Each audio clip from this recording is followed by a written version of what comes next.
sinergi anak negeri, bermotor yang terkemuka, terbaik mitra yang terpercaya, terus maju hadapi tantangan, impian menjadi kenyataan.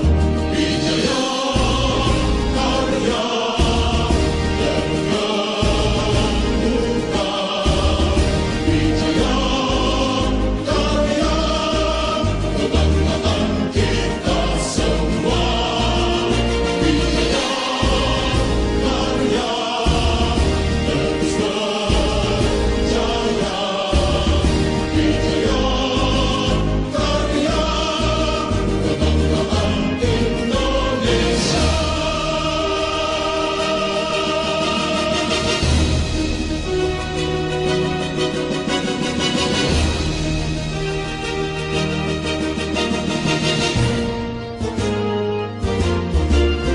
Berkarya membangun negeri, kembangkan ilmu dan teknologi, persembahkan karya inovasi, satukan sinergi anak negeri, bermotor yang terkemuka, terbaik mitra yang terpercaya, terus maju hadapi tantangan, impian menjadi kenyataan. Wijaya karya terkemuka, wijaya karya kebanggaan kita semua. Wijaya karya terus berjaya, wijaya karya kebanggaan Indonesia. Wijaya karya kebanggaan Indonesia.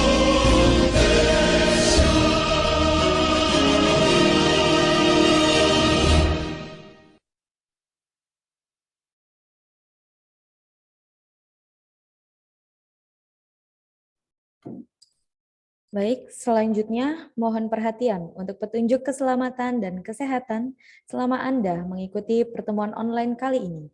Mari kita simak bersama Safety Induction.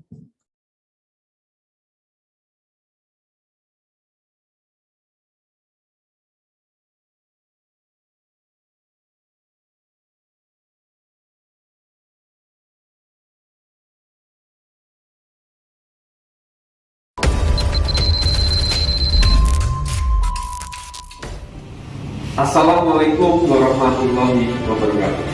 Salam, Om Swastiastu, Namo Buddhaya. Selamat datang di proyek pembangunan stasiun kereta cepat Halim, Divisi Konstruksi 3, PT Wijaya Karya Bangunan Gedung Titik. Berikut kami sampaikan safety induction mengenai keselamatan dan kesehatan kepada Anda selama Anda mengikuti pertemuan online. Dan berikut adalah hal-hal yang harus Anda lakukan.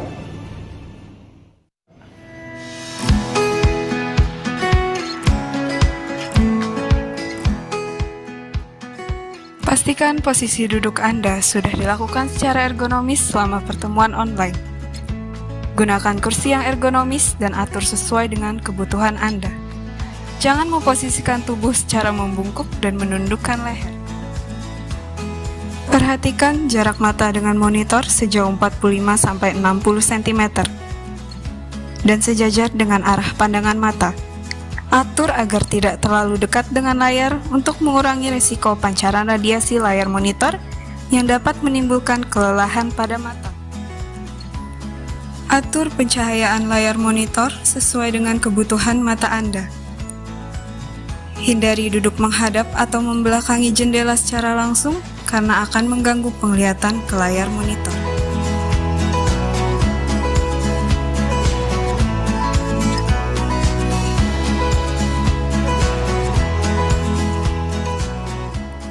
Hindari kondisi tangan basah saat menyentuh peralatan listrik, serta perhatikan bahaya kelistrikan seperti periksa kabel stop kontak, saklar, dan peralatan lain dari tanda kerusakan.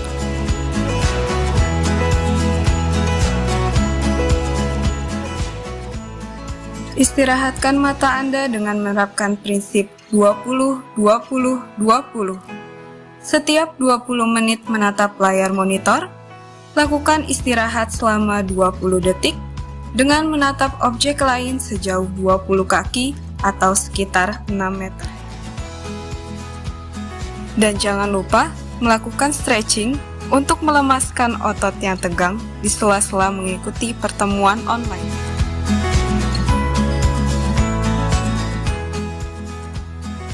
Untuk menghemat energi listrik, ketika pertemuan online berakhir, jangan lupa mematikan seluruh perangkat yang telah selesai digunakan. Jika Anda melakukan pertemuan online secara bersama-sama, jangan lupa untuk tetap menerapkan protokol kesehatan 6M dengan cara tetap menggunakan masker ketika sedang pertemuan online, menjaga jarak minimal 1 meter,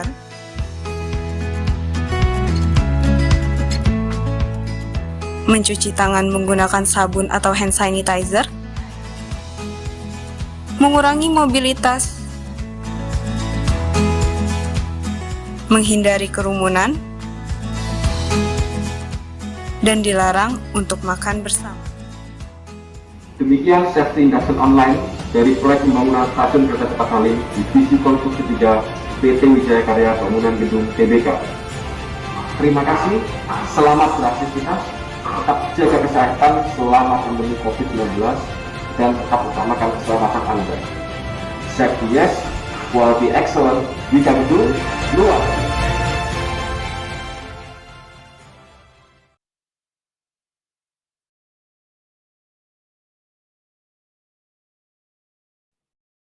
Baik, demikian safety induction yang sudah disampaikan. Mohon untuk diperhatikan ya, supaya kita tetap aman, sehat, dan juga selamat selama mengikuti pertemuan online pada webinar hari ini. Sebelum ke acara, saya mau sapa-sapa dulu nih. Ada siapa aja yang sudah masuk dari tim proyek KCIC Halim? Apa kabar Bapak Ibu semuanya? Mana nih, nggak ada suaranya? Boleh di-unmute dulu, kan kita sapa-sapa nih. Baik, Mbak. Kita selamat pagi Alhamdulillah juga. baik ya semuanya. Baik, dari proyek Purwakarta, Mas Sita. Ada Pak Didi ya. Hai Pak Didi, apa kabar? Pagi, sama-sama. Baik, Mbak Intan. Baik, untuk rekan-rekan yang lain juga, saya harap semua dalam kondisi baik dan juga sehat ya. Baik, ada pepatah tak kenal maka tak sayang, terdengar klasik memang, tapi biasanya yang klasik ini bahkan lebih berkesan. Perkenalkan, saya Kintan Agnia yang akan memimpin acara webinar Infeksi Oportunistik Proyek Stasiun Kereta Cepat Halim bersama Rumah Sakit Premier Jatinegara selama beberapa jam ke depan.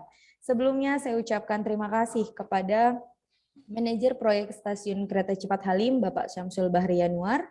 Terima kasih juga kepada seluruh tim dan jajaran panitia. Tak lupa juga saya ucapkan terima kasih sekaligus saya ucapkan selamat datang kepada narasumber kita, Dr. Aryo Perbowo Putra, SPPD. Dan juga terima kasih kepada seluruh peserta webinar yang hadir pada pertemuan online di webinar hari ini. Sebelum kita lanjut, yuk yang belum follow Instagramnya WG Stasiun Halim nih, bisa dibuka dulu Instagramnya, kemudian di follow di @wg, pakainya W sama G ya, @wg_Halim Station, ya bisa di follow dulu untuk Instagramnya. Dan jangan lupa juga untuk subscribe YouTube channel kami di WG Stasiun Halim. Nanti teman-teman bisa melihat update video-video dari pelaksanaan kegiatan yang kita laksanakan di sini. Oke, silakan untuk di-follow dan juga di-subscribe di YouTube channel serta Instagram kami. Baik, untuk yang sudah follow dan juga subscribe, bisa lanjut untuk mengisi daftar hadir melalui link Google Form yang sudah di-share pada undangan. Atau nanti dibantu share ya untuk panitia, di-share di room chat, silakan diisi. Sekali lagi mengingatkan untuk seluruh peserta, silakan mengisi daftar hadir melalui link Google Form yang sudah di-share. Assalamualaikum. Oh ya, jangan lupa juga untuk rekan-rekan yang lain bisa diinformasikan untuk bergabung ya di webinar kita hari ini supaya lebih ramai. Selanjutnya, Sepatah dua patah kata akan disampaikan mewakili proyek stasiun kereta cepat Halim. Berikut sambutan dari SHE kita, Bapak Kresna Adi Dharma. Kepadanya saya persilakan. Baik. Terima kasih Mbak Kintan atas waktu dan kesempatan yang sudah diberikan. Assalamualaikum warahmatullahi wabarakatuh. Selamat pagi Bapak Ibu semua. Terima kasih sudah bergabung di kegiatan atau acara webinar pada pagi hari ini. Alhamdulillah, puji syukur atas kehadirannya, kita dapat dipertemukan di kegiatan yang sangat menarik pagi hari ini. Dan tidak lupa saya mengucapkan terima kasih kepada Rumah Sakit Premier Jatinegara yang memang sudah menjalin kerjasama dengan kita. Dan Alhamdulillah pagi ini kita juga diberikan kesempatan kita dapat bekerjasama dalam acara webinar ya, menyampaikan informasi menarik tentang HIV/AIDS. Dan juga terima kasih kepada Bu Merike, Pak Aryo, Dr. Aryo ya, selaku pembicara pada pagi hari ini. Pak Kresna. Ini dok, yang saya tahu terkait HIV ini kan merupakan virus yang sangat berbahaya ya, bahkan bisa menyerang salah satu generasi dan penularannya juga begitu cepat.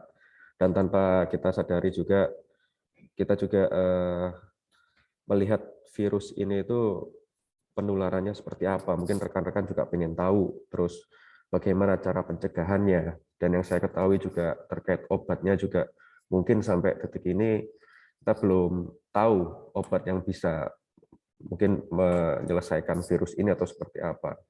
Nah ini mungkin nanti teman-teman tolong dapat memperhatikan penjelasan-penjelasan dari Dr. Aryo, mungkin seperti apa yang bisa disampaikan.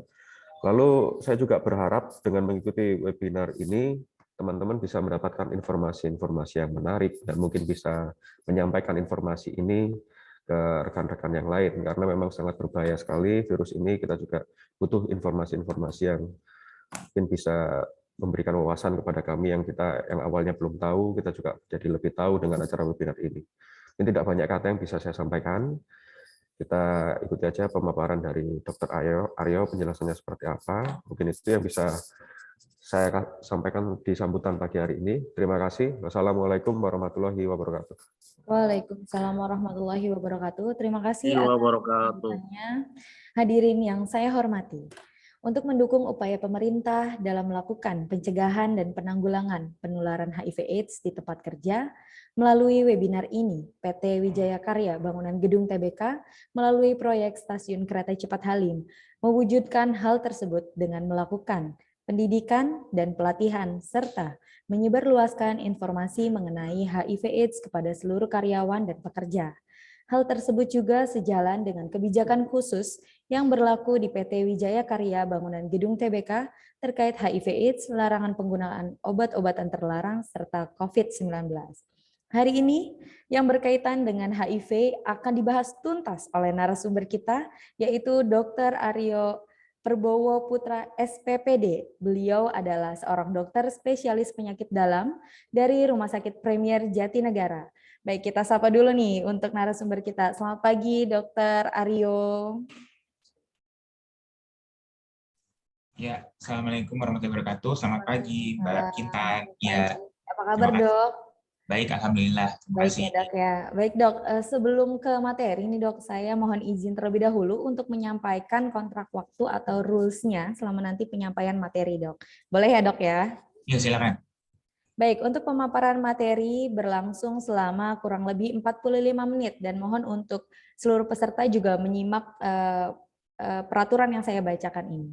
Selama penyampaian materi, peserta tidak diperbolehkan interupsi, namun peserta boleh mengetikkan pertanyaannya melalui chatroom yang tersedia pada aplikasi Zoom.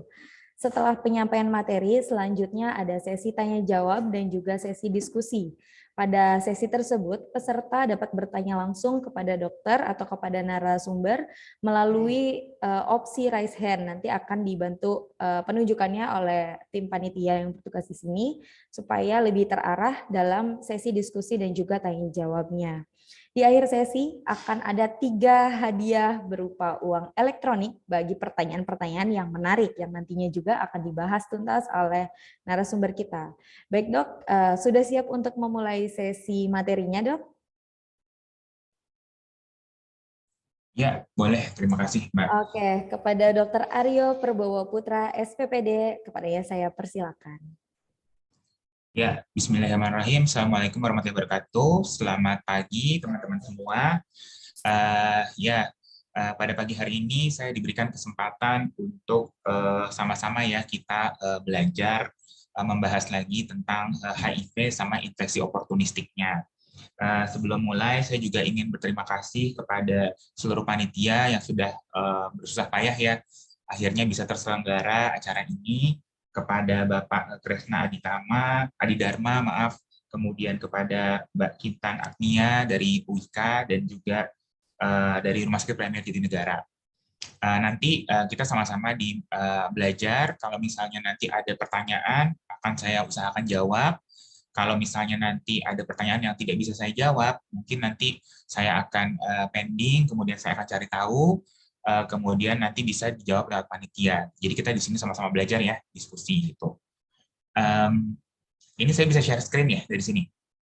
Udah dikasih ini. Yang share screen dokter apa saya aja, Dok? Oh gitu, oke. Sip, boleh Mbak Marike mulai share screen. Sebelumnya boleh dijadikan host. Oh, ini kayaknya saya bisa deh. Sudah, ya udah. Saya jadikan co-host juga. Oke, Dok. Sip. Ini udah kelihatan ya, teman-teman semua ya? Sudah Dok, kelihatan. Sudah, Dok. Ini saya besarkan slideshow. Oke. Pada pagi hari ini kita akan membahas tentang HIV sama infeksi oportunistiknya. Kenapa sih dibahas infeksi oportunistik? Apa sih infeksi oportunistik gitu ya? Karena memang HIV itu virus yang bikin imun sistem kita menurun. Tapi memang bukan virusnya biasanya yang mematikan, tapi karena imunitas kita menurun ya kita banyak bisa kena penyakit gitu, dan penyakit-penyakit infeksi oportunistik ini yang biasanya akan mematikan. Jadi mungkin bagi teman-teman semua juga bisa aware ya gitu, kalau memang ada keluarga atau teman kenalan yang HIV gitu ya, harus waspada untuk infeksi oportunistik juga. Ini sedikit dari saya. Saya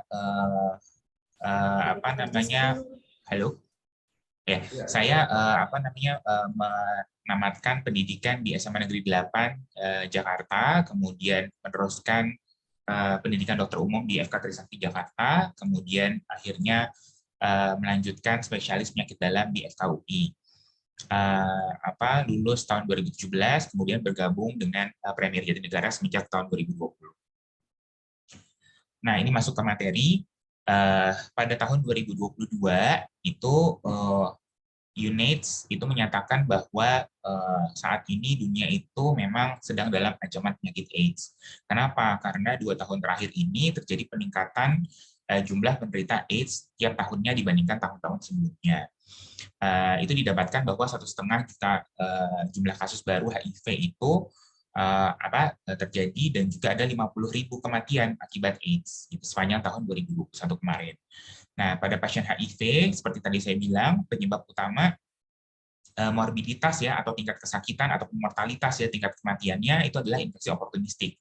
Itu yang terjadi akibat kondisi imunodefisiensi. Jadi turunnya imun sistem kita, sehingga akan terjadi penyakit-penyakit yang mungkin pada orang normal tidak mematikan, tapi pada HIV bisa mematikan. Gitu. Nah, dengan adanya peningkatan jumlah kasus HIV/AIDS ini, maka juga ada peningkatan kasus infeksi oportunistik juga. Nah, rata-rata mortalitasnya atau kematian pada infeksi oportunistik ini dalam 5 tahun itu sebesar 35%. Data di Vietnam tahun 2007 sampai 2014 ditemukan bahwa kematiannya juga sebanyak 45% gitu. Makanya pengobatan HIV yang adekuat adalah kunci. Namun memang banyak nih masalahnya ya, karena memang banyak kasus HIV ini didiagnosisnya itu nggak pada stadium awal ya, banyak pada stadium-stadium akhir yang sudah berat gitu, yang kadar CD4-nya sangat rendah. CD4 itu adalah imunitas kita ya. Jadi kalau misalnya CD4 bagus, biasanya HIV itu tidak bergejala atau gejalanya ringan. Tapi kalau CD4-nya sangat rendah, itu sudah manifestasi klinisnya bisa banyak gitu ya. Jadi sudah terlambat. Nah, sebanyak lebih dari 50% kasus ditemukan sudah memiliki HIV lebih dari 3 tahun, jadi sudah lama gitu ya. Dan 20% diantaranya itu memiliki CD4 kuantitatifnya itu di bawah 200. Jadi itu sangat-sangat rendah gitu. Dan beresiko untuk kena penyakit infeksi oportunistik gitu ya. Jadi penting bagi kita untuk tahu gitu ya HIV dan infeksi oportunistiknya. Nah, ini saya ulas sedikit apa sih itu HIV. HIV itu per definisi kan human immunodeficiency virus ya. Jadi virus ya yang menyerang manusia yang mengakibatkan sistem kekebalan tubuh atau imun defisiensi ya. Sistem kekebalan tubuhnya itu menurun gitu ya, sehingga tubuh itu akhirnya gagal melawan infeksi. Nah, kalau AIDS ya itu kata-kata dari acquired ya atau didapat, kemudian immune atau kekebalan, defisiensi penurunan, dan sindrom adalah kumpulan gejala. Nah, jadi AIDS itu adalah sekumpulan gejala penyakit yang disebabkan oleh penurunan kekebalan tubuh akibat tertular virus HIV gitu. Jadi HIV itu nama virusnya, AIDS itu nama gejala-gejalanya gitu ya pada orang yang kena virus HIV. Ini ada grafik sedikit ya. Kalau yang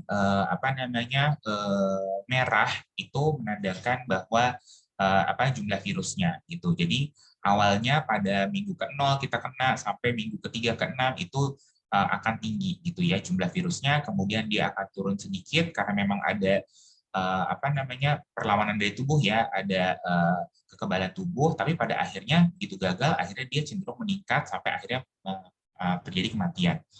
Nah, jadi memang di sini tuh biasanya CD4 juga gitu, awal-awalnya kekebalan tubuh nih yang biru, CD4 ini awalnya tinggi gitu ya, tapi begitu kena virus dia akan turun gitu ya, dan seterusnya akan turun terus sampai akhirnya meninggal gitu. Nah, jadi di sini yang bisa dilihat bahwa begitu awal-awalnya kena HIV minggu ke-0 sampai minggu ke-9 gitu ya misalnya, itu memang gejala klinisnya itu biasanya nggak ada gitu. Jadi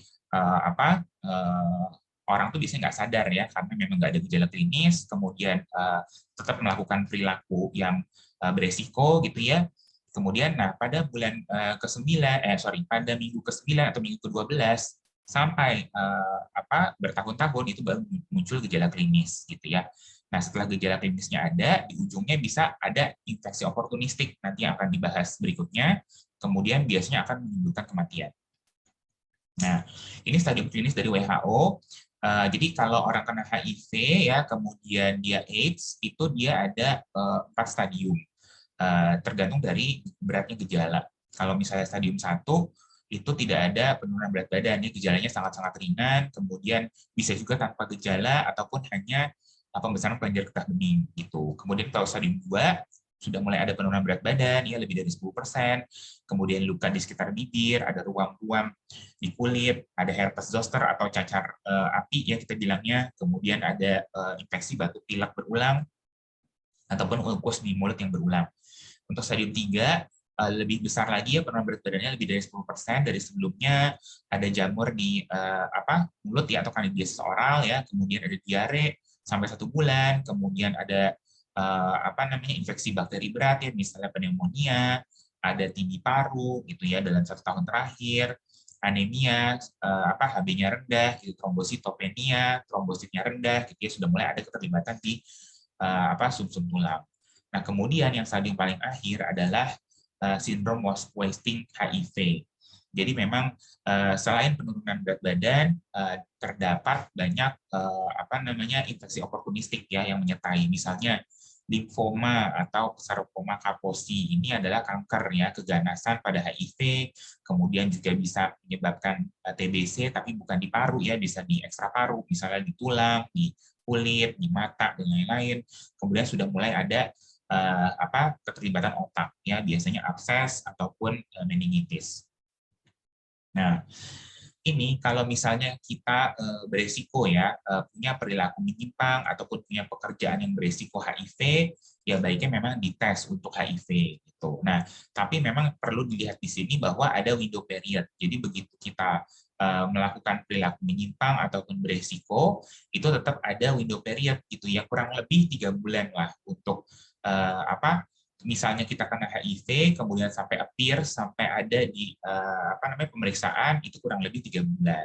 Nah, pada saat 3 bulan itu, walaupun memang tanpa gejala, tapi bukan berarti virusnya nggak ada. Ya, virusnya justru replikasinya, penyebarannya perkembangbiakannya makin tinggi, gitu ya. Kemudian kalau kita cek lebih cepat ya dari 3 bulan itu bisa aja negatif, gitu.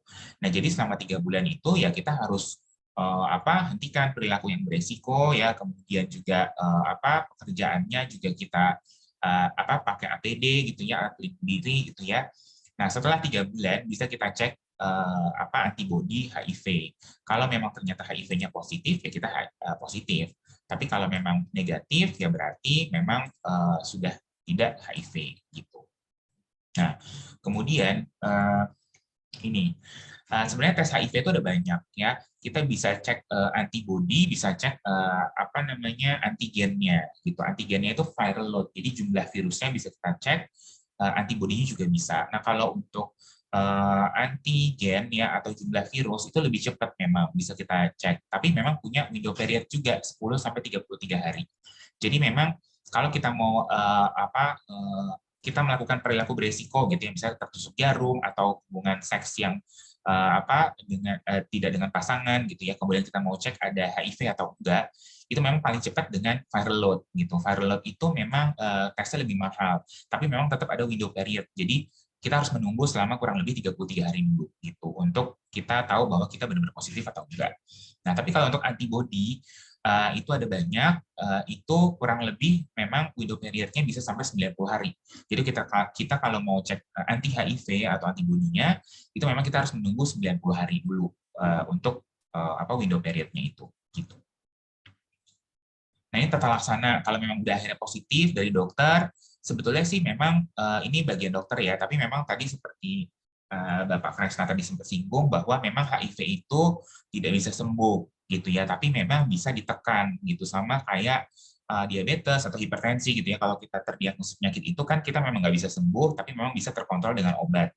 Jadi kita bisa punya kualitas hidup seperti orang yang tidak HIV gitu ya. Nah, jadi penting juga untuk berobat gitu, karena sebetulnya berobat itu ada gunanya, bukannya berarti saya udah kena HIV nggak usah berobat deh, orang bakal meninggal juga, enggak gitu ya, karena justru kualitas hidupnya akan baik, lebih produktif, dan bisa aja kita lebih produktif dibanding orang-orang yang tidak HIV gitu. Tapi memang ada beberapa pemilihan untuk dewasa, anak, perempuan hamil dan lain-lain, tapi ini ranahnya dokter ya prinsipnya, tapi tetap ada obat untuk memperbaiki kualitas hidup. Nah, ini tadi baik dari kalau untuk HIV sama AIDS kita hindari penyakitnya ya, bukan orangnya. Jadi memang namanya orang, kita nggak tahu ya kena HIV itu bisa karena memang perilaku menyimpang dirinya atau mungkin karena kecelakaan kerja, itu kan juga bisa. Jadi jangan judge orangnya, tapi memang kita hindari penyakitnya.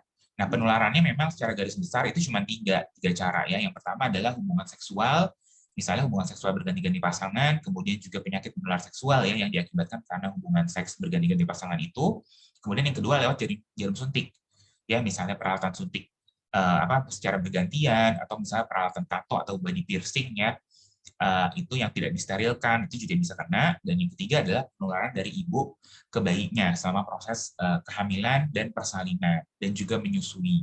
Gitu. Jadi kalau selain tiga cara ini, selain dari hubungan seksual, jarum suntik ataupun ibu hamil ke anaknya, itu tidak ada lagi penularan yang lain, gitu ya. Jadi misalnya bersentuhan atau berjabat tangan itu nggak menular ya, berpelukan, berciuman, batuk, bersin, kemudian menggunakan kolam renang secara bersamaan ya, dudukan toilet, kemudian peralatan makan ya, kemudian dari nyamuk, gigitan nyamuk itu nggak ada.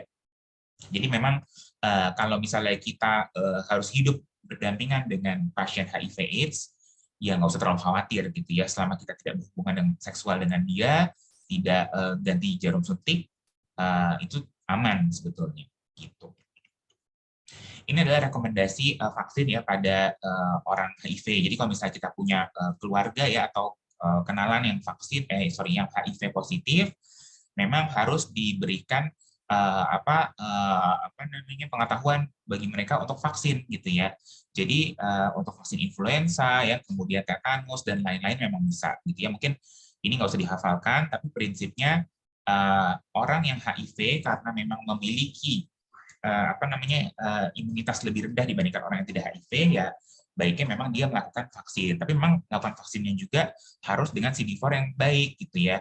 Jadi memang minum obat dulu, kemudian imunitasnya bagus, jadinya dia bisa divaksin gitu. Tapi kalau misalnya HIV gejalanya masih rendah, masih berat, CD4-nya rendah banget, ya jangan dulu, tunda dulu sampai perbaikan gitu.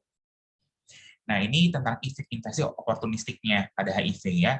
Jadi seperti tadi saya bilang bahwa memang nilai CD4 ya atau T-cell itu memang parameter untuk menilai derajat imunosupresi ya atau kerusakan pada imun tubuh seseorang gitu. Normalnya itu nilai CD4 itu 500 sampai 1600 gitu ya. Nah, kalau HIV memang bisa sangat-sangat rendah gitu. Nah, kemudian ini banyak infeksi oportunistik ya yang akan kita bahas dari berdasarkan dengan CD4-nya, dari kekebalan tubuhnya. Yang pertama adalah tuberkulosis atau TBC. Jadi TBC itu memang endemik banget pada di Indonesia gitu ya. Bahkan orang kayak kita ya, kayak saya deh misalnya, saya nggak punya gejala, tapi kalau dicek kuman TBC-nya mungkin di paru ada gitu ya. Tapi tidur. Kenapa tidur? Ya karena imun sistem saya bagus, bisa menekan kumannya tidak kambuh. Nah, tapi pada orang HIV ya karena daya tahan tubuhnya rendah, ya tuberkulosisnya pasti meningkat gitu kemungkinannya. Nah, ini adalah contoh penilaian TBC ya. Ini mungkin ranahnya dokter lagi, tapi prinsipnya adalah kita bisa periksakan dari darah ya. Contohnya adalah pemeriksaan TST atau IGRA namanya gitu, dan selain dari sputum gitu. Jadi kalau misalnya memang orang HIV itu memang sudah keluar guidelines-nya bahwa semua orang HIV harus diperiksakan TBC gitu, dan juga orang TBC harus diperiksakan HIV kebalikannya. Kenapa? Karena di Indonesia dan seluruh dunia memang saling berdekatan tuh gitu. Biasanya orang yang HIV itu TBC, biasanya orang yang TBC itu HIV gitu. Nah, jadi kalau misalnya diperiksakan TBC dari dahak nggak bisa ya, kemudian ronsen kok nggak kelihatan gitu ya, bisa kita cek darah ya, namanya TST atau IGRA. Nah, kemudian ini tadi. Jadi kalau ISTC ya berdasarkan dengan rekomendasi dari WHO, memang dari tahun 2014 uji konseling sama HIV itu dan TBC itu wajib dikasih tahu ke semua pasien gitu. Jadi orang yang TBC tapi ada HIV juga memang harus segera minum obat HIV juga gitu ya, walaupun TBC-nya lagi minum obat gitu. Jadi intinya kalau dua-duanya ada, diobatin TBC-nya dulu, kemudian setelah 2 minggu baru dapat obat HIV. Tapi kalau misalnya ada orang nih sudah diperiksa TBC-nya negatif gitu ya, tapi dia HIV gitu ya, nah tetap harus dapat terapi namanya presumptif, jadi supaya nggak kena TBC selama 6 bulan gitu. Jadi memang karena beresiko banget kena TBC orang-orang yang HIV. Ya seperti kita tahu ya, TBC itu kan di paru ya banyaknya. Jadi kalau memang manifestasinya biasanya kalau CD4-nya bagus, itu manifestasi klinisnya sama seperti orang yang tanpa HIV ya. Jadi biasanya kalau dari ronsen paru-paru dia ada awan-awan kayak gini, tapi dia adanya di apex ya atau di atasnya gitu. Kemudian kalau yang CD4-nya kurang dari 200, itu manifestasi klinisnya itu nggak khas ya. Biasanya nggak ada batuk, nggak ada demam gitu ya. Makanya karena tubuhnya itu tidak bisa memproduksi perlawanan gitu. Jadi kesannya tubuhnya itu nggak kena penyakit apa-apa, tapi ternyata TBC kalau diperiksa gitu ya. Nah, kalau untuk CD4 yang sangat-sangat rendah itu TB disseminata. Disseminata itu adalah menyeluruh ya di seluruh. Jadi di paru-parunya nggak cuma di atasnya doang, tapi seluruhnya tertutup awan misalnya gitu. Ini obat-obatan ranahnya dokter. Nah, kemudian yang kedua bisa kandidiasis. Kandidiasis itu adalah infeksi jamur ya. Infeksi jamur itu nggak cuma di mulut ya, tapi bisa juga di tenggorokan ya, di kerongkongan ya. Makanya kalau pasien-pasien HIV itu makannya susah, ada nyeri-nyeri menelan ya, kemudian bisa juga ada di vulvovaginitis atau di kelamin gitu. Klinisnya ya seperti lesi yang khas ya, putih-putih ya, kemudian bisa didapatkan di orofaring, di tenggorokan ataupun di esofagus, di kerongkongan. Bisa didapatkan dari endoskopi, dilihat gitu ya, atau bisa aja dari pemeriksaan darah ataupun apusan KOH. Nah, seperti ini gambarnya. Jadi kalau misalnya orang HIV, kemudian kita lihat di lidahnya ada putih-putih, kemudian kalau kita endoskopi di tenggorokannya juga ada putih-putih, nah ini berarti kandidiasis namanya, infeksi jamur. Ini adalah obat-obatannya, ini nanti ranahnya dokter juga. Nah, kemudian yang berikutnya, kalau CD4 makin rendah di bawah 150, itu bisa kena histoplasmosis. Histoplasmosis itu jamur ya yang kita hirup ya. Jadi biasanya kenanya di paru. Jadi jamur pada paru gitu. Gejalanya apa aja? Gejalanya ya demam ya, kemudian cepat lelah, ya ngos-ngosan, kemudian batuk, penurunan berat badan, ada kelenjar getah bening yang meradang ya, ada pembesaran liver gitu ya, dan bisa juga menyebar ke organ-organ lain. Kalau diperiksa ronsen yang hampir sama seperti TBC ya, dia ada awan-awan di atas sini gitu. Nah, kemudian untuk diagnosisnya bisa dengan pemeriksaan darah ya, dari cairan dari paru juga bisa ya, kemudian juga kultur juga bisa dari dahaknya gitu, dilihat apakah ini TBC atau jamur paru atau histoplasma gitu. Ini tata laksananya juga obat-obatan anti jamur ya, ini ranahnya dokter. Kemudian yang berikutnya adalah Cryptococcus ya, ini kalau CD4 lebih dari 100 ya, kurang dari 100 ya, lebih kecil lagi itu beresiko kena penyakit Cryptococcus gitu ya. Nah, Cryptococcus juga sama, ini spora ya atau jamur itu terhirup bisa dari kotoran binatang gitu ya. Kemudian terhirup oleh dari udara, kemudian masuk ke paru-paru. Bisa berakibat kelainan di paru ataupun di otak gitu. Jadi kalau untuk di paru ya gejalanya seperti pneumonia ya atau radang paru, gagal nafas. Tapi kalau di kepala itu bisa nyeri kepala, demam ya, penurunan kesadaran ya, kemudian kejang gitu ya. Dan bisa juga ke organ-organ lain kalau sudah menyebar. Nah, ini gimana periksanya? Periksanya bisa lewat periksa darah ya, sekali lagi, kemudian dari yang gejala ya, misalnya parunya ada masalah, ya kita bisa ambil dari dahak atau cairan paru ya, kultur dari darah juga bisa gitu. Kemudian ini tata laksananya obat-obatan anti jamur sesuai dengan dokter. Nah, ini ada sitomegalovirus ya, ada virus juga CMV ya kita bilang. Nah, itu kalau CD4 lebih rendah lagi di bawah 50 gitu. Nah, ini masih mungkin juga Nah, kalau misalnya infeksi primer ya, misalnya kita orang tidak HIV gitu ya, kena CMV, biasanya sih kalau kena CMV nggak ada gejala yang sama sekali atau silent ya. Tapi kalau pada orang yang HIV ya pasti banyak gejala gitu ya. Ini bisa dari mana aja CMV itu ya, bisa dari transfusi darah ya, dari ibu hamil ke bayinya ya, kemudian dari urin sama feses binatang ya, dari kontak seksual dan lain-lain gitu. Nah, ini CMV itu banyaknya memang di mata ya, ada keluhan pada mata, kemudian pada diperiksa di dokter mata kok ada gambaran dari kuning-kuning ini ya di retinanya gitu ya. Kemudian kolitis itu peradangan dari usus. Jadi kolitis itu bisa bikin penurunan berat badan, kemudian nyeri perut, diare ya. Kemudian dari CT scan perut dapatkan ada penebalan dari dinding perut. Kemudian CMV juga bisa kena ke otak ya, bisa demensia, lupa gitu ya, ataupun keluhan otak yang lain. Pemeriksaannya bisa dengan cairan sumsum tulang, kemudian bisa juga dengan darah ya. Kemudian ini tata laksana juga obat-obatan antivirus ya sesuai dengan dokter. Nah, ini yang kedua adalah Mycobacterium avium complex, itu juga sama ya, bisa pada orang-orang yang CD4 kurang dari 50, yang sangat kecil. Kemudian bisa didapatkan diseminata ya, atau banyak organ yang terlibat. Jadi demam, batuknya juga, diarenya juga ya, bengkak-bengkak kelenjar getah bening gitu ya. Kemudian dari uji laboratorium bisa didapatkan anemia ya, KB-nya rendah ya. Kemudian juga ada pemeriksaan bisa dari pemeriksaan darah dan juga kultur. Ini obat-obatannya ya, antibiotik dari dokter. Nah, yang terakhir adalah toksoplasmosis. Nah, tokso juga sama seperti CMV ya. Sebetulnya dia parasit ya, dia tuh banyak dari kotoran kucing ya, kotoran babi gitu ya. Kalau pada orang-orang yang normal bisa aja tanpa gejala, tapi begitu sampai ke orang yang HIV gitu ya, bisa aja banyak gejala gitu ya.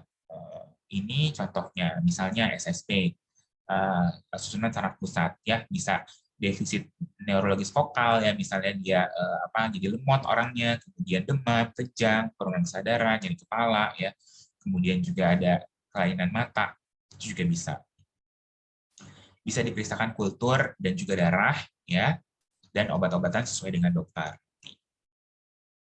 Nah, kurang lebih itu ini untuk rangkumannya. Infeksi oportunistik pada HIV itu ada banyak ya, mungkin yang lebih umum adalah yang dua di atas ya, yang infeksi TBC sama juga infeksi jamur gitu ya. Jadi untuk infeksi yang lain ya, baik virus, parasit atau bakteri yang lain ya, itu agak lebih jarang. Tapi yang penting kita tahu bahwa kalau orang HIV itu sebetulnya yang lebih ditakutkan adalah infeksi oportunistik ini. Jadi infeksi oportunistik ini biasanya tidak mematikan pada orang-orang yang normal, tapi di HIV sangat mudah mematikan.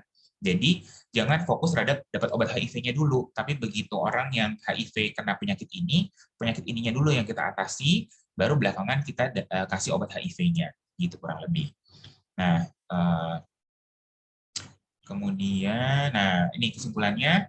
Infeksi oportunistik pada HIV itu mungkin terjadi pada setiap fase klinis ya. Jadi fase klinis itu bisa di tadi stadium 1, stadium 2, 3 atau 4 gitu ya, tergantung dari kekebalan dari si orangnya sendiri. Nah, kemudian juga angka mortalitas pada HIV itu disebabkan oleh infeksi oportunistik yang tinggi. Maka penting bagi klinisi ya, bagi kita dan juga orang-orang sekitarnya untuk tahu ya tata laksananya gimana. Sama pengobatannya juga harus diinisiasi secara cepat. Gitu. Sekian dari saya untuk sementara, nanti mungkin bisa dilanjutkan di sesi tanya jawab ya. Saya kembalikan ke Mbak Kintan sebagai moderator. Terima kasih. Baik, terima kasih. Luar biasa sekali ya materi yang disampaikan oleh Dr. Aryo. Banyak sekali yang bisa kita ambil dari materi yang sudah disampaikan. Ternyata kesesuaiannya yang kita tahu di umum dan juga secara medis itu berbeda. Nah, supaya rekan-rekan lebih jelas lagi, boleh nih yang sudah bertanya di room chat, boleh dibantu. Nanti saya akan dibantu untuk memilih pertanyaannya, dibantu oleh rekan saya Mas Manalu dan juga Mas Arfian. Ini udah ada beberapa pertanyaan di room chat untuk bisa disampaikan ke dokternya. Silakan Mas Manalu, Mas Haryanto Manalu, bisa dibantu.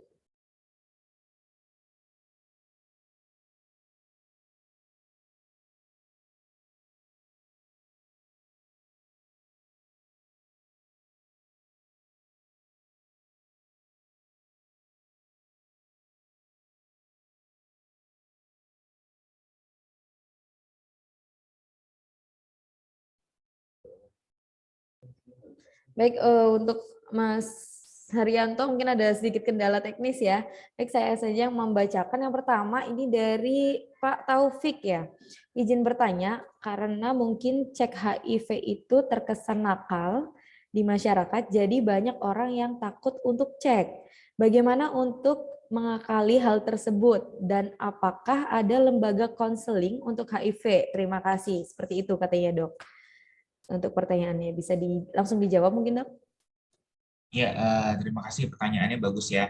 Jadi memang pada praktek sehari-hari itu masih banyak ya, apalagi di Indonesia, bahwa HIV itu dianggapnya penyakit yang nakal gitu ya, hanya karena akibat dari perilaku menyimpang dari orang yang kena gitu ya. Padahal memang di sini juga karena penyebarannya tadi macam-macam ya, caranya itu juga bisa sebetulnya dari orang lain gitu ya, yang tanpa sengaja ya, misalnya tadi tertusuk jarum gitu ya, atau nggak sengaja memakai alat suntik yang bergantian padahal tadinya dia mungkin hanya memakai peralatan medis gitu ya, atau mungkin ada juga yang dia kena HIV tapi karena pasangannya gitu, jadi pasangannya yang bandel ya, orang ini yang kena HIV itu juga bisa sebetulnya. Jadi memang agak sulit ya untuk merubah pola pikir itu. Tapi intinya sih semakin banyak kita tahu ya, kita teredukasi, ya harusnya kita mulai bisa berpikir lebih wise lagi gitu ya. Yang penting kita tangani adalah penyakitnya gitu. Nah,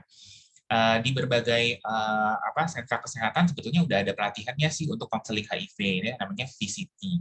Kalau untuk di rumah sakit kita Premier memang begitu ada hasil positif pada HIV, memang yang menjelaskan kepada orangnya itu nggak bisa sembarangan, gitu, nggak bisa langsung dokter jaga gitu ya, atau apa namanya perawat gitu, udah tahu apa dari lab dapat hasilnya positif, kemudian dijelasin ke anggota keluarga ke keluarganya dan anggotanya, itu nggak kayak gitu. Jadi memang ada pelatihan yang khusus gitu ya, dan di sini yang bisa memang ada dokter VCT dan juga mungkin beberapa dokter spesialis penyakit dalam gitu ya, karena memang terkait dengan etika sama apa namanya hukum ya, bahwa pasien itu kan memang berhak atas kerahasiaan gitu ya. Jadi memang banyak sih ilmunya, ilmu yang memang harus diperoleh dari orang apa tenaga medis untuk menyampaikan nilai positif ini, karena kan imbasnya bisa banyak gitu. Jadi kalau memang pertanyaannya bagaimana untuk mengakali hal tersebut, kalau misalnya orangnya takut ngecek, ya sebetulnya ya kalau memang kita punya orang, misalnya orang terdekat gitu ya, yang memang beresiko gitu ya karena HIV, ya kita harus kasih ini dia apa, kasih pengertian bahwa kalau misalnya nanti nggak dicek kamu HIV, justru takutnya terlambat, nanti bahaya juga buat kamu gitu kan, bahkan bisa nggak tertolong. Mendingan dari sekarang dicek, mumpung gejalanya nggak ada, jadi bisa apa ya udah seterusnya nggak bakal ada gejala. Jadi kita bisa sehat seterusnya. Mungkin dikasih apa encourage seperti itu. Nah, tapi yakinkan juga kepada orangnya kalau masih takut, ya kalau misalnya kamu cek, ya nggak bakal ada orang yang tahu kok yang lain kalau kamu nggak mengizinkan. Intinya sih itu. Gitu. Jadi kita juga ada law-nya bahwa kalau kita dicek si pasien, itu memang kita kasih tahu kepada pasiennya sendiri gitu. Kalau misalnya dia usia dewasa ya, kemudian dia sadar, ya kita kasih tahu ke pasiennya gitu. Tapi kalau misalnya pasiennya nggak sadar gitu ya, kemudian nilainya positif tapi nggak ada yang tahu, ya memang orang berikutnya yang harus tahu adalah pasangannya gitu. Karena kan pasangannya memang beresiko untuk kena juga gitu. Tapi bukan ayahnya, bukan adiknya dan lain-lain. Jadi hal-hal kayak gitu juga itu sangat kita hati-hati ya, walaupun memang keluarganya ring satu gitu istilahnya, tapi belum tentu semuanya bakal terinfo kok gitu, tergantung dari pasiennya mau share ke siapa aja, seperti itu deh kurang lebih. Terima kasih. Baik, terima kasih dokter. Untuk Pak Taufik, apakah jawabannya sudah jelas? Sudah jelas cukup ya? Terima kasih.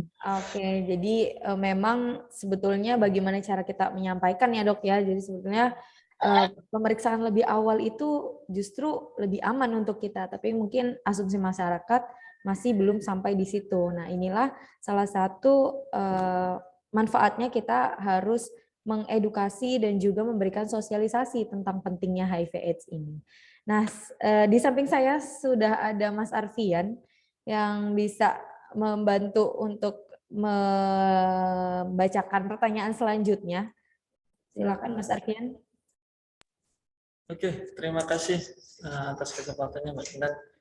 Untuk melanjutkan ya beberapa pertanyaan dokter, dari ini ada pertanyaan Pak Dokter Aryo dari Bapak Asep Nursoba. Nah, pertanyaan seperti ini dok, saya mau bertanya, saya pernah mendengar bahwa HIV dapat menular melalui alat cukur, khususnya pisau yang digunakan untuk membersihkan rambut halus. Apakah ini benar dok? Mohon ditanggapi terkait pertanyaannya Bapak Asep Nursoba ini. Terima kasih.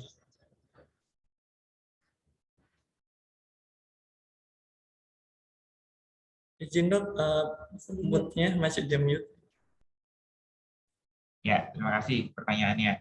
Ya, kalau untuk HIV tadi kan sudah dijelaskan ya bahwa memang bisa bergantian ya untuk ininya pakai alat medis gitu ya, atau alat yang berhubungan kontak dengan darah tapi bergantian gitu ya. Itu tidak memang bisa meluas sih maknanya ya. Bisa juga dengan ini, salah satunya memang alat cukur gitu ya, atau alat membersihkan gigi misalnya, itu juga bisa sebetulnya gitu. Jadi banyak sekarang memang kalau misalnya kita pergi ke tukang cukur ataupun ke dokter-dokter gigi, itu kan pasti alat-alat yang kontak langsung dengan gigi kita atau yang ke darah, yang menghasilkan darah, itu pasti disposable semua gitu. Jadi jarang sih sekarang udah yang dipakai secara bergantian terus dicuci, itu jarang, yang kontak langsung ya dengan bagian tubuh kita yang menyebabkan perdarahan. Jadi kalau ditanya bisa atau enggak, sebetulnya gitu. Jadi kalau misalnya orang yang HIV kemudian pakai pisau cukur, kemudian akhirnya pisau cukurnya melukai darah si HIV, kemudian akhirnya kita pakai juga pisau cukurnya, kemudian akhirnya kita luka juga, ya bisa virusnya masuk. Tapi kalau misalnya nggak ada luka, ya misalnya HIV-nya nggak luka, orangnya, kemudian kita juga nggak luka, ya ininya apa, virusnya nggak akan bisa masuk gitu, karena dia kontaknya bukan dengan cairan tubuh keringat gitu, misalnya enggak, tapi memang dari darah ke darah. Tapi kalau darahnya itu bisa bikin apa, darahnya timbul gara-gara awalnya si orang yang HIV berdarah, kemudian kita berdarah juga, bisa gitu. Kurang lebih itu. Berarti ini ada kayak antara blood to blood ya, antara darah dengan darah bertemu, akhirnya terjadilah infeksi HIV itu sendiri. Betul. Ini sejalan dok dari pertanyaannya Pak Asep tadi, juga ada pertanyaan dari Dokter Belinda ya, sama ya. Jadi tertusuk oleh jarum pasien HIV. Terkait programnya ini dok, terkait profilaksis dan pencegahan yang perlu dilakukan jika terkait HIV ini bagaimana? Ini pertanyaan dari Dokter Belinda. Terima kasih dok. Ya, sebetulnya ya pertanyaannya bagus ya. Jadi emang gimana kalau bisa tertusuk jarum pasien HIV? Berarti kan kita harus cek tuh kita sebetulnya HIV atau enggak gitu ya. Jadi memang ada tata laksananya. Jadi memang kita tuh harus cek tadi viral load kalau bisa, tapi memang viral load itu masih punya window period sampai hari ke-33 gitu ya. Kemudian yang kedua, kalau kita mau cek anti HIV itu bisa sampai 3 bulan gitu window periodnya. Jadi memang kalau memang kita tidak sengaja tertusuk oleh jarum yang HIV, ya kita nggak bisa cek lebih cepat lagi. Kalau kita cek lebih cepat pada saat window period itu masih bisa false negatif ya, jadi nilai negatif yang tidak benar-benar negatif sebetulnya. Nah caranya gimana? Memang dengan profilaksis gitu. Jadi kita ada obat-obatan yang dikasih sama dokter itu untuk profilaksis HIV gitu. Nanti bisa kunjungin rumah sakit terdekat ya atau poli HIV gitu ya. Bilang aja kita nggak sengaja tertusuk jarum pasien yang HIV gitu ya. Nanti dapat obat profilaksis. Kemudian nanti menunggu window period selesai ya, misalnya mau dicek viral load itu memang baiknya setelah hari ke-33 gitu ya. Sampai saat itu ya kita minum profilaksis dulu gitu. Mudah-mudahan sih kita nggak ketularan gitu ya dengan cara itu. Kurang lebih sih seperti itu. Terima kasih. Oke, terima kasih dari pertanyaan Dr. Belinda tadi ya, sama dengan pertanyaan Pak Asep. Kemudian Pak Dr. Aryo, Pak Dr. Aryo, ini ada salah satu peserta ini juga ada yang melakukan raise hand ya. Ini dari Bapak Hardi Bukaka ya. Mungkin mau menanyakan terkait hal HIV ini, silakan ditanyakan Pak Hardi. Oke. Ada Dr. Aryo ini. Pak Aryo. Ya, silakan. Oke. Ini kan kemarin tahun 2022 ada Permenaker 13 2022 tentang penanggulangan tuberkulosis di tempat kerja. Terkait dari Permenaker tersebut, itu bagaimana dari segi medis untuk mengontrol orang-orang yang terinfeksi TBC. Jadinya seperti ini case-nya. Berkaitan dengan permen TBC yang kemarin, ada karyawan yang terkena TBC. Terus sudah difasilitasi perusahaan berobat dan cuti 2 minggu.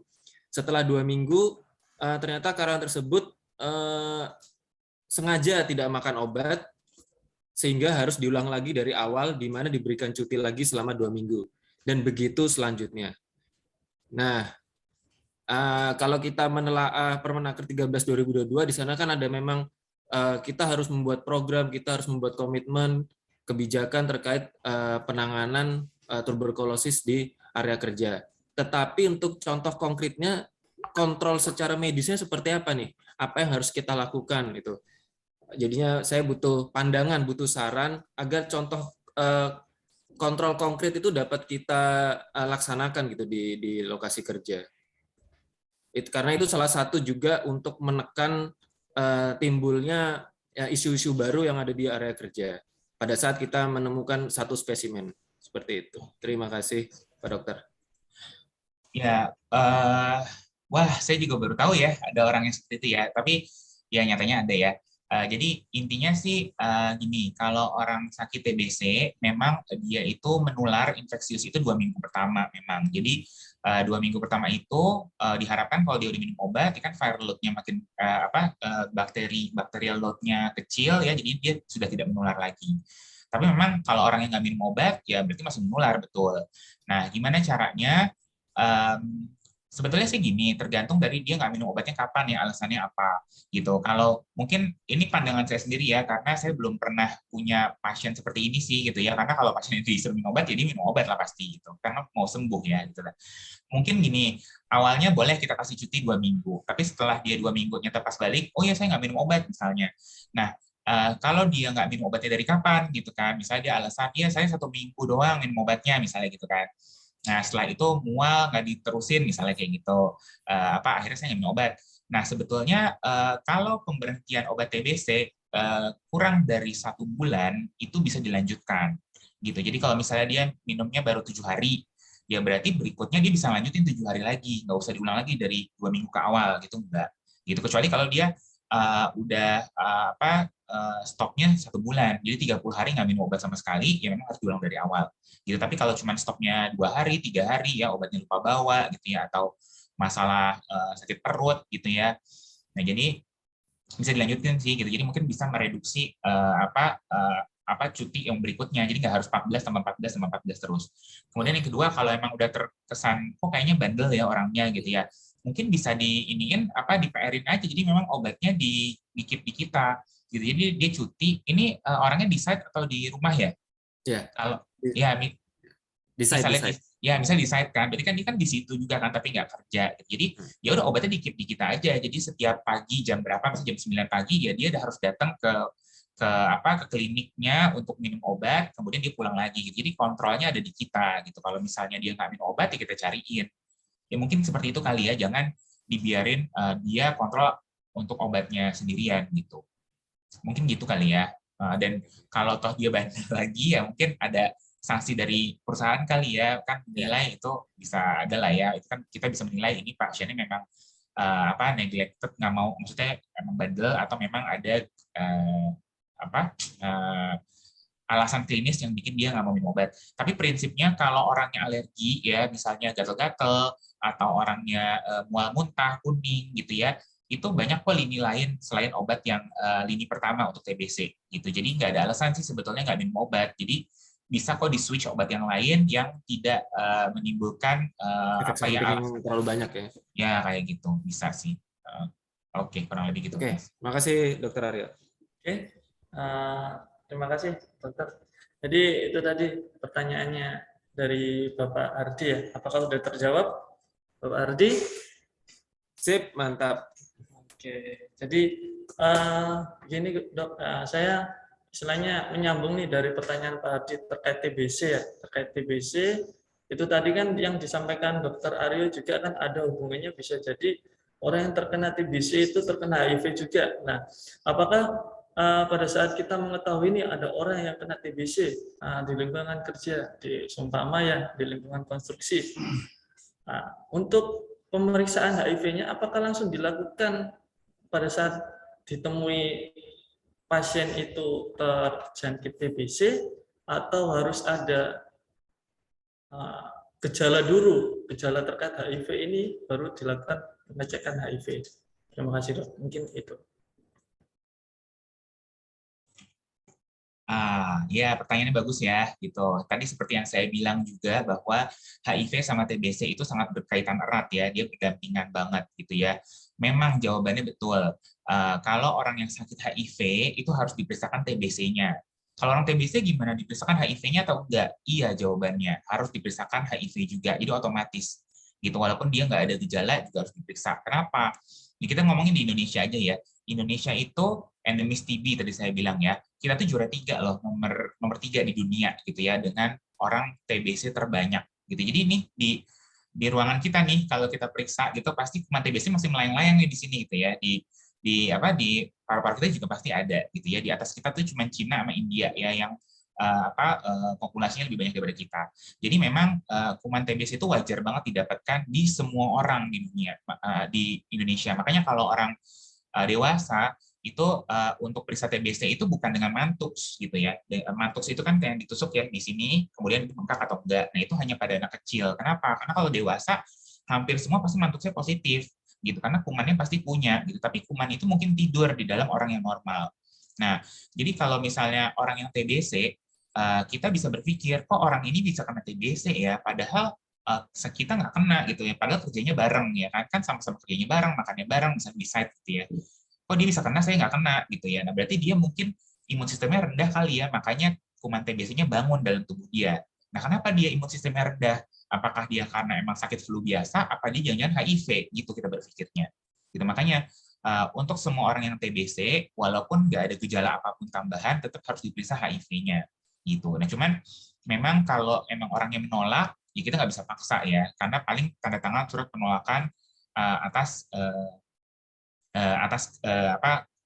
keizin dia tidak mengizinkan gitu ya. Jadi resiko kita nggak tanggung, tapi kita kasih informasi ke dia bahwa kamu tuh masih mungkin HIV loh. Kenapa? Ya karena tadi teorinya, karena orang-orang aja pada nggak kena TBC, tapi kamu bisa kena TBC, berarti imun sistem kamu rendah gitu dibandingkan orang-orang sekitar kamu.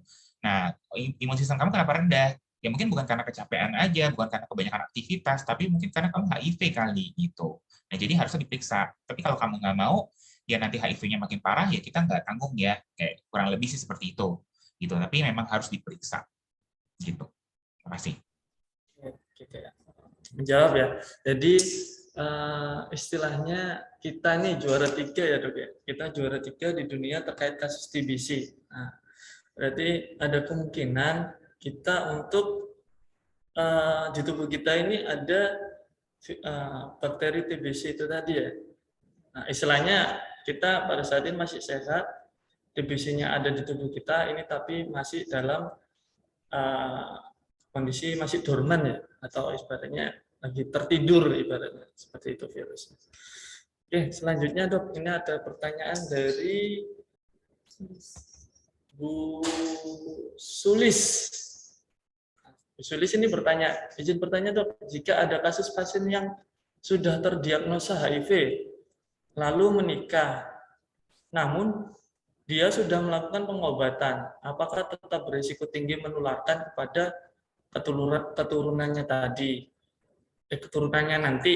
Kemudian yang mana kita tahu HIV itu tadi tidak bisa disembuhkan melainkan hanya bisa menekan dari itunya tadi, imunnya itu tadi. Mungkin ya dok. Itu pertanyaan dari Ibu Sulis ya. Mungkin bisa dijawab Dokter Aryo. Ya, jadi gini, kalau emang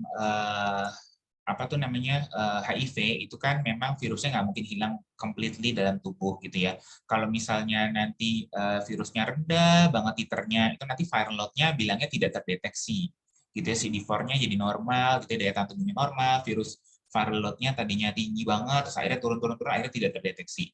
Tapi kalau tidak terdeteksi itu bukan berarti nol. Sebetulnya dia jumlahnya sangat-sangat kecil, sehingga jadinya nggak terdeteksi gitu. Interpretasinya seperti itu. Nah, jadi dia masih bisa menularkan kepada orang sekitarnya dengan metode yang 3 tadi gitu. Nah, jadi ada nanti programnya gimana caranya kalau orang HIV itu pengen punya anak, itu ada gitu. Cuman memang untuk bikin anaknya memang bagusnya memang bukan dengan hubungan seksual yang normal ya gitu, tapi dengan metode seperti bayi tabung, konsepsi di luar gitu ya. Kemudian akhirnya dimasukin lagi ya betul bayi tabung seperti itu kurang lebih, inseminasi di luar, kemudian itu yang aman. Tapi kalau misalnya yang HIV adalah istrinya gitu ya, terus suaminya ya udah deh nggak apa-apa gitu, hubungan seksual biasa pakai program, ya bisa aja tidak tertular, tapi ada sedikit kemungkinan menularkan kepada pasangannya gitu, karena kan memang untuk kita hubungan seksual untuk punya anak kan emang nggak mungkin pakai pengaman apapun ya gitu. Jadi untuk suami masih mungkin menular. Nah untuk ke anaknya memang selama kehamilan kemudian persalinan itu bisa menular, tapi memang ada banyak metode yang sudah diteliti gitu ya, gimana sih caranya supaya orang hamil terus pengen punya anak, anaknya nggak HIV, itu bisa Jadi kalau misalnya metode kayak gitu, kelahirannya memang disarankan tuh sesar, bukan kelahiran secara normal. Itu salah satunya.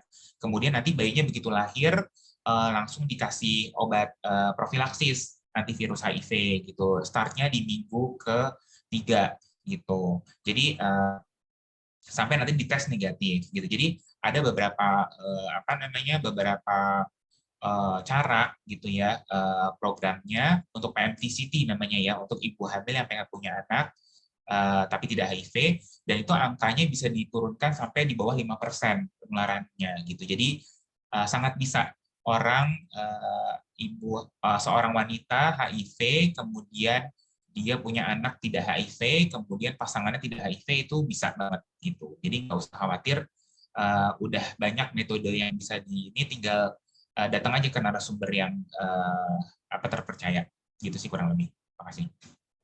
Oke, jadi itu jawabannya untuk pertanyaan Bu Sulis ya. Itu sama ya, sama pertanyaan dari Bu Mita juga ya, sama tadi. Jadi jangan khawatir ketika kita pada posisi mungkin terjangkit HIV, tapi kita masih ingin mempunyai keturunan, jadi ada programnya yang harus dilalui, yang tadi sudah disampaikan sama Dr. Aryo. Jadi ada metode bayi tabung, kemudian kalaupun setelah bayinya sudah lahir, kita bisa memberikan obat untuk menekan dari virus HIV-nya itu tadi.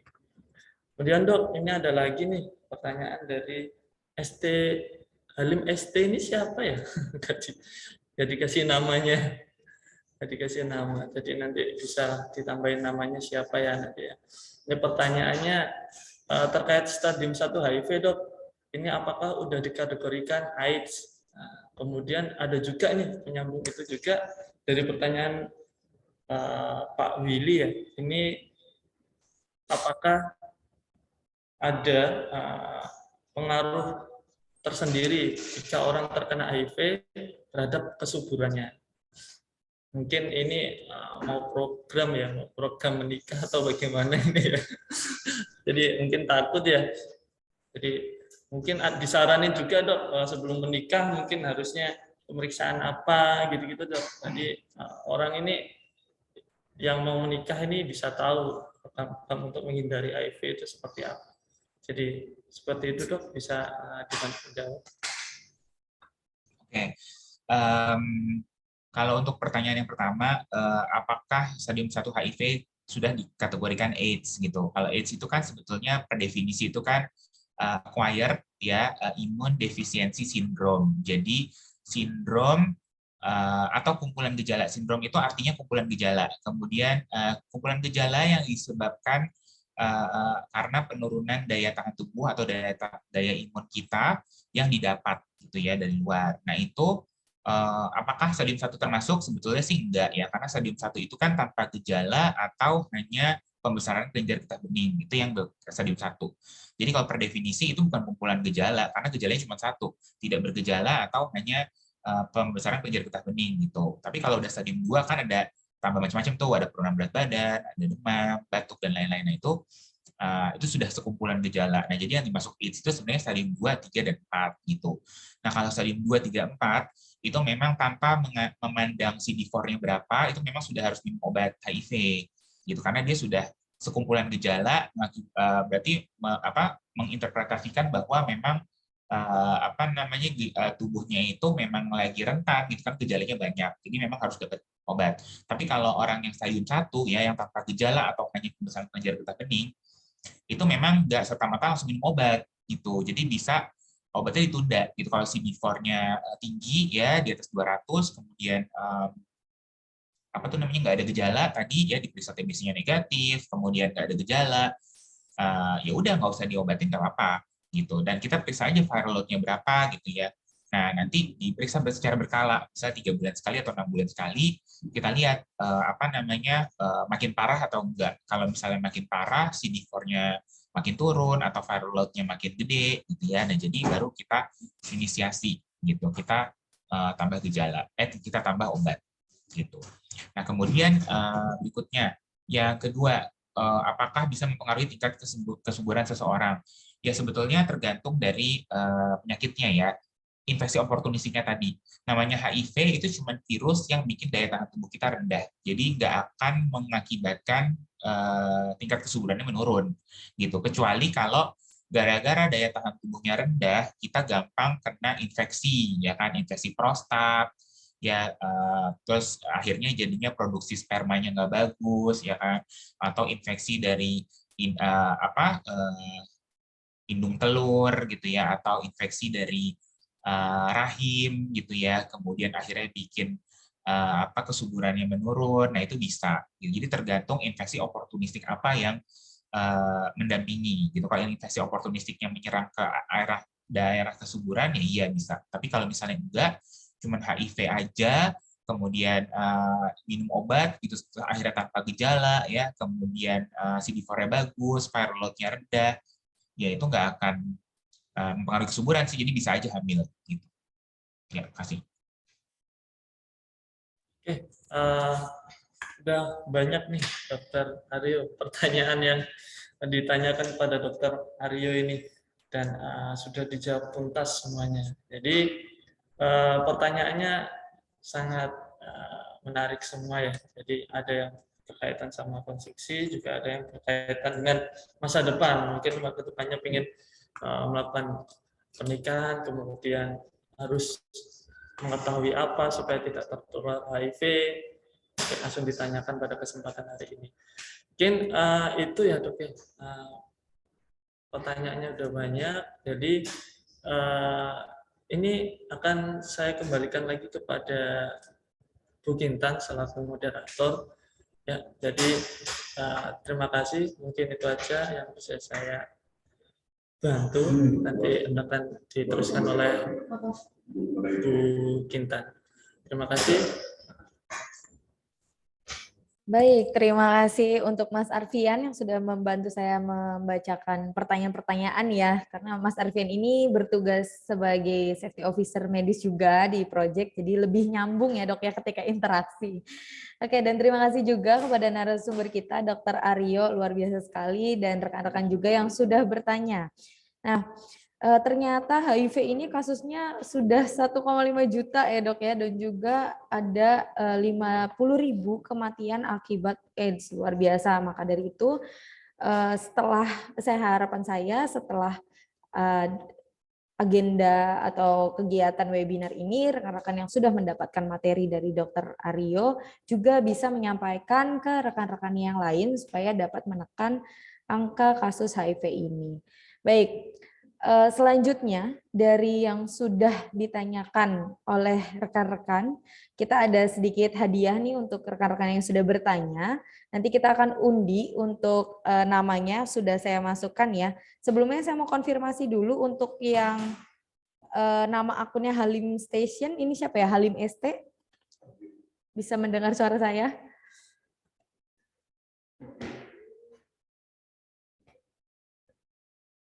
Yang Halim ST ini siapa? Hadir. Oh baik, sudah dijawab ya untuk yang Halim ST.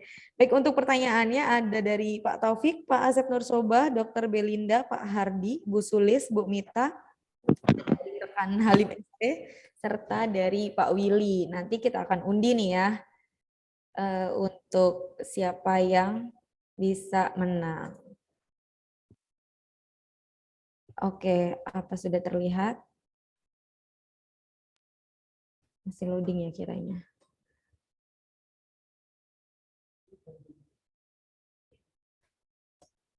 Masih loading nih kayaknya. Sudah terlihat untuk spinnya? Sudah ya? Oke, nama-namanya sudah saya masukkan. Mari kita undi bersama. Untuk 3 orang yang beruntung akan mendapatkan uang elektronik, nanti bisa japri ya ke nomor yang ada di poster. Di situ ada nomor panitia, ada Pak Arfian dan juga Pak Haryanto, bisa menghubungi nomor tersebut untuk pengiriman hadiahnya. Baik, sudah siap semuanya? Mari kita spin bersama. 3, 2, 1.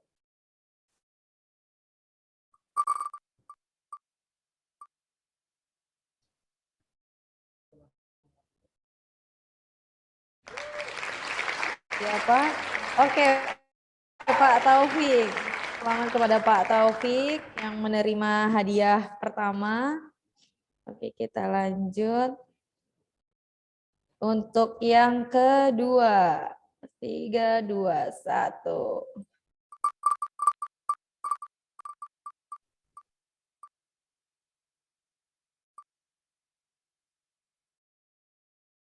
Mita, oke. Selamat kepada Mbak Mita. Nanti bisa menghubungi panitia untuk hadiahnya. Kemudian kita spin yang terakhir. 3, 2, 1.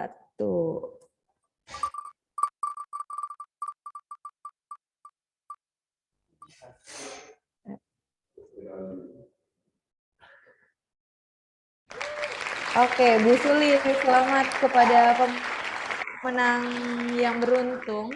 Mungkin untuk rekan-rekan yang belum beruntung bisa mengikuti apabila ada webinar Coming Bali ya. Baik, disampaikan juga terima kasih kepada Rumah Sakit Premier Jakarta, tapi sebelumnya mungkin ada penyampaian dari Rumah Sakit Jatinegara ya yang diwakili oleh Bu Merike. Bisa dengar suara saya, Bu? Nah, bisa. Oke, silakan Bu untuk penyampaiannya. Oke, terima kasih semuanya. Selamat pagi. Kalau tahu dapat door prize, saya juga ikut bertanya ya dok ya, kalau kayak gitu. Nanti kita buat lagi ya Bu ya. Oke, masih ada topik yang menarik selanjutnya, tapi sebelumnya saya mengucapkan terima kasih juga kepada Dr. Aryo atas waktunya dan supportnya untuk Premier Jatinegara dan juga Wika Gedung ya tentunya.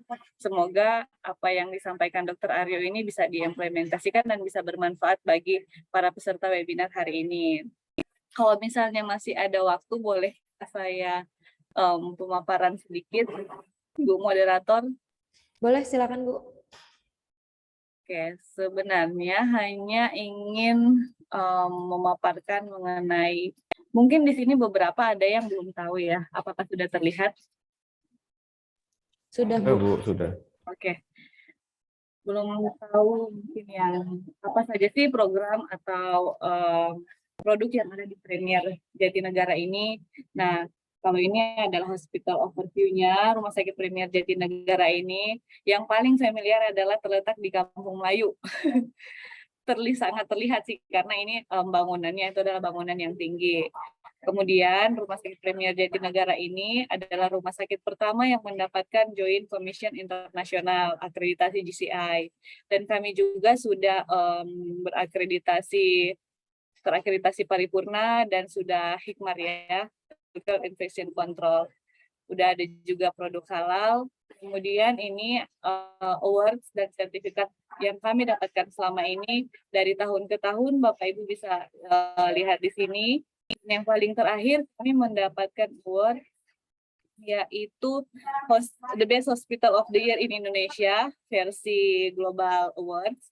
Ini kami terima waktu itu di Bangkok. Nah, ini fasilitas kami yang ada di Premier Jatinegara. Sebenarnya dari sini sih banyak juga yang belum ditampilkan, tapi secara umum Rumah Sakit Premier Jatinegara adalah rumah sakit yang sudah cukup lengkap untuk baik itu secara fasilitas, ruangannya, bahkan pun dokternya. Nah, termasuk hari ini saya bawa Dr. Aryo, salah satu dokter favorit di Rumah Sakit Premier Jatinegara ini. Pasien dan penanganannya juga banyak. Ini kami 24 jam tentunya ya untuk IGD. Saya cepat saja, tapi karena takut ini mau Jumatan.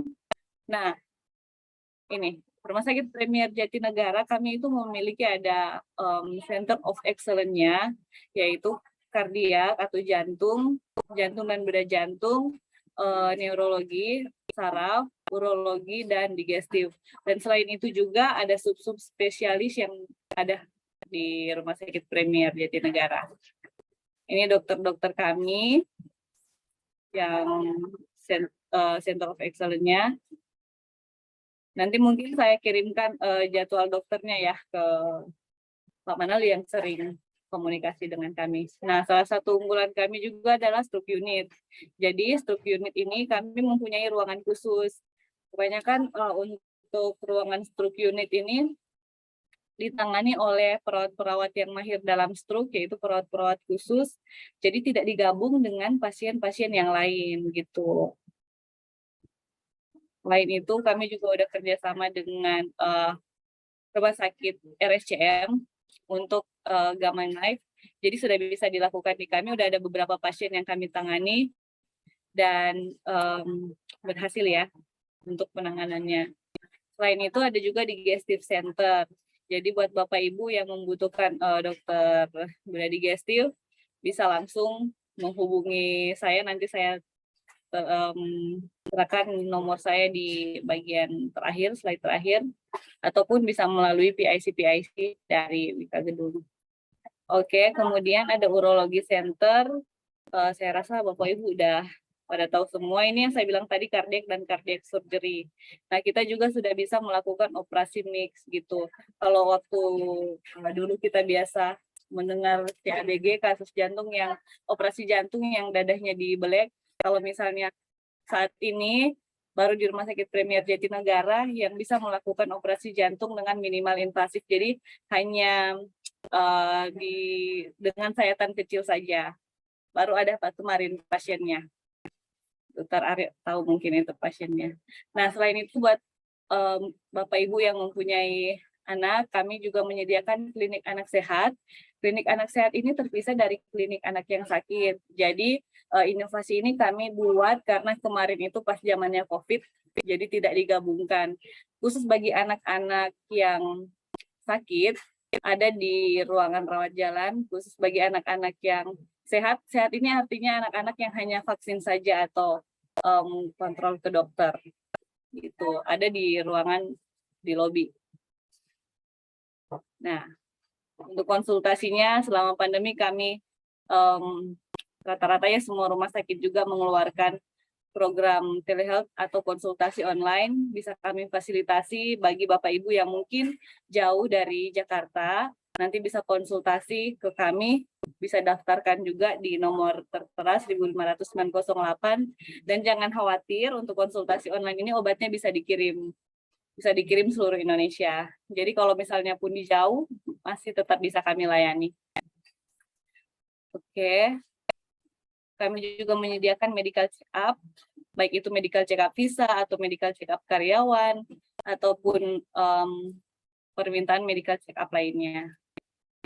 Ini saya udah jelaskan tadi. Nah, bagi ibu-ibu atau bapak-bapak yang mempunyai istri yang ingin melahirkan, kami sudah menyediakan paket persalinan dengan metode ERAX gitu. Jadi semua persalinan SC di sini sudah menggunakan dengan metode ERAX dengan harga yang cukup kompetitif dari rumah sakit yang lain juga. Bisa dilihat nanti setelah ini saya kirim slide-nya dalam bentuk PDF ke Pak Manalung. Nah, ini kontak center kami. Kalau misalnya kontak center kami itu tidak bisa dihubungin oleh Bapak Ibu semuanya, bisa langsung menghubungi saya ya. Ini nomor telepon saya beserta teman-teman PIC lainnya. Oke, mungkin itu saja yang bisa saya sampaikan. Senang sekali bisa mensupport Bapak Ibu peserta semua di pagi menjelang siang hari ini. Kembali lagi semoga semua yang kita dapatkan hari ini bisa bermanfaat, dan saya pesankan jangan hanya sampai di kita saja, bisa kita sampaikan juga kepada keluarga kita, ke tetangga kita, bahkan pun rekan kerja kita lainnya, supaya nanti ilmu yang kita dapatkan nggak hanya sampai di kita saja. Itu saja, terima kasih banyak untuk semuanya. Selamat siang. Terima kasih, selamat siang juga Bu Merike. Wah, ternyata Rumah Sakit Premier Jatinegara luar biasa ya. Sudah fasilitasnya lengkap dan juga bersertifikasi banyak. Juga ada dokter favoritnya. Ternyata narasumber kita juga dokter favorit ya, Dokter Aryo. Senang sekali bisa mendatangkan narasumber yang merupakan dokter favorit dari Rumah Sakit Premier Jatinegara. Baik, hadirin sekalian, diskusi ini sangat menarik ya. Namun sayangnya kita dibatasi oleh waktu. Mungkin nanti di luar acara webinar ini bisa diskusi langsung atau konsultasi ke Rumah Sakit Premier Jatinegara, dan bisa membuat janji juga yang mau konsultasi langsung dengan Dokter Aryo. Saya mengucapkan terima kasih banyak kepada Dokter Aryo selaku narasumber dan juga Bu Merike selaku tim dari Rumah Sakit Premier Jatinegara. Jangan kapok ya Bu, Pak, untuk diskusi lagi nanti dengan kita mungkin di acara-acara yang akan datang. Siap. Siap. Terima kasih juga kepada Rumah Sakit Premier Jatinegara. Saya sertakan juga ucapan terima kasih kepada panitia dan peserta webinar hari ini. Hadirin yang saya hormati, agar ilmu yang kita peroleh pada hari ini menjadi berkah, mari kita berdoa bersama dulu, yang akan dipimpin oleh Pak Eko Adi. Bisa mendengar suara saya, Pak Eko Adi? Pak Eko Adi, iya. Oke, sudah terdengar ya suaranya dan suara Pak Eko juga sudah masuk. Boleh dipimpin doanya, saya persilakan. Assalamualaikum warahmatullahi wabarakatuh. Waalaikumsalam warahmatullahi wabarakatuh. Untuk membawakan dari Jumat yang cerah ini, menutup acara pada siang hari ini, bagi menjelang siang ini, mari kita berdoa agar apa yang disampaikan dari Bapak Dokter bisa membuat edukasi buat kita semua. Saya sini berdoa secara Islam, mohon untuk non-Islam bisa menyesuaikan. Mari kita berdoa bersama-sama. Saya berdoa semuanya bisa mengamini. A'udzubillahi minasyaitonirrajim. Bismillahirrahmanirrahim. Alhamdulillahirabbil alamin. Allahumma shalli ala Muhammad wa ala ali Muhammad. Rabbana la tu'akhidna in nasina aw akhtana. Rabbana wa la tahmil 'alaina isran kama hamaltahu 'alal ladzina min qablina. Rabbana wa la tuhammilna ma la taqata lana bihi wa'fu 'anna waghfir lana warhamna anta maulana wansurna 'alal qaumil kafirin. Allahumma inni as'aluka 'ilman nafi'an wa rizqan thayyiban wa 'amalan mutaqabbala. Allahumma inni as'aluka 'afwa wa afiyata fid dunya wal akhirah. Allahumma rizqna rizqan hasanan wasi'an halalan thayyiban mubarakan wa anta khairur raziqin. Ya Allah, ya Dzal Jalali wal Ikram, berikanlah kami semua, orang tua kami, berikan kesehatan, kewarasan, dan Kau jauhkan dari segala penyakit dengan hidup umur panjang yang barokah. Ya Allah, ya Dzal Jalali wal Ikram, ampunilah segala dosa-dosa kami, dosa-dosa orang tua. Rabbana atina fid dunya hasanah wa fil akhirati hasanah wa qina adzabannar. Wassallallahu ala Muhammad wa ala ali Muhammad walhamdulillahirabbil alamin. Terima kasih. Wassalamualaikum warahmatullahi wabarakatuh. Waalaikumsalam warahmatullahi wabarakatuh. Alhamdulillah, rangkaian acara webinar hari ini sudah terlaksana dengan baik, dan sebelum kita tutup acaranya, boleh di on cam dulu, yang bisa on cam kita foto bersama. Silakan rekan-rekan bisa on cam dulu. Nah, kan terlihat nih muka-mukanya.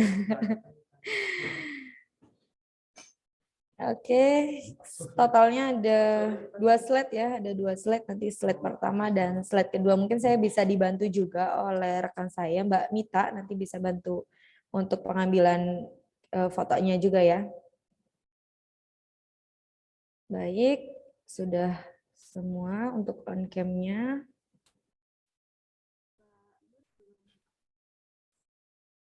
Oke, kita mulai dulu dari slide pertama ya, untuk sesi fotonya. Berikan senyum terbaiknya. Kita foto dulu. 3, 2, 1.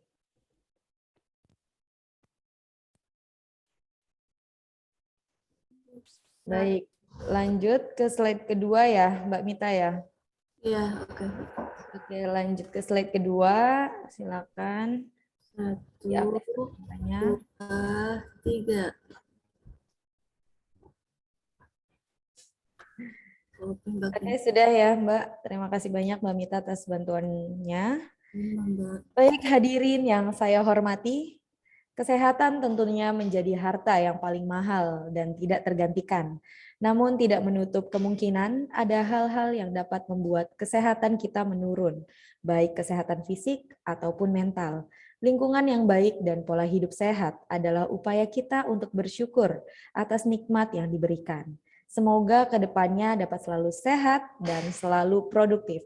Saya Kintan Agnia, mohon pamit untuk undur diri. Mohon maaf apabila ada yang kurang dalam penyampaian dan ada hal-hal yang kurang berkenan selama pelaksanaan acara ini. Saya akhiri, terima kasih dan sampai jumpa. Safety yes, quality excellent, Wika Gedung luar biasa. Salam sehat, salam produktif. Wassalamualaikum warahmatullahi wabarakatuh. Waalaikumsalam warahmatullahi wabarakatuh. Terima kasih Bapak Ibu semua. Terima kasih Mas Kres, Pak Kintan, izinlah. Terima kasih. Dalam kebajikan. Coba Didik. Kenapa coba Didik?